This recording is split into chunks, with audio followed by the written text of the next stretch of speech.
Hey, so today marks 1 year of recording the Content 10X podcast. So firstly, thank you to everybody who has listened to the podcast and read our blog posts, followed us on social media. It really means a lot, so thank you very much. So 1 year of podcasting, I want to share with you the 5 key things that I have learned from my first year in podcasting. So number 1 is consistency. It's so important to stick to a regular content creation schedule. So episode 52 for me marks 1 year of the Content 10X podcast because I've been putting an episode out for every single week for 1 year. I truly believe that even if I was to have missed 1 week, it would have been quite a slippery slope. So my recommendation is we can't always do the same things every week. Things come up, we might go on vacation, go to an event, but if you do, just record, batch up, and always make sure that every week your audience get a consistent podcast episode, or if it's video, it's blog, but be consistent. So number 2 is that podcasts are great. I was recommended podcasting by Chris Ducker as my core form of content, and then to kind of repurpose content from that.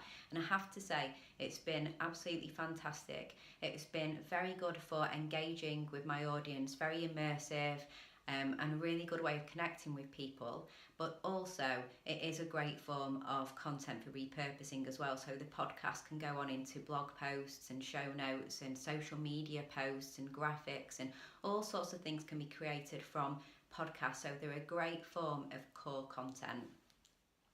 And number 3 is that you have to be in it for the long game with podcasting. So you can't expect to get hundreds or thousands or tens of thousands of downloads in the early days, weeks, or even months, to be honest. So it is a long game, but I do believe that the benefits are there. You just have to be patient. So number 4 is to plan and focus, and what I mean by that is that I found it really useful to take a really kind of bigger picture, kind of helicopter view of the content that I'm putting out to my audience, to make sure that I'm providing them with the right mix of content, to make sure that I'm giving them what they want, to spot any gaps in topics that I want to cover that I haven't covered yet. And I look at a full schedule of episodes and work out what's going to go out and when, and create that right mix. So that's the planning. And then the focus is making sure that you keep every episode very focused on a specific topic. And again, I do that through really meticulously planning every single episode. So number 5 is to be creative. So don't do the same as everybody else, but try and be a bit more different. Try and be creative. If you do podcasts, then look at different formats, look at what the topics are, make sure you're being creative with your topics and not just doing the same as everyone else.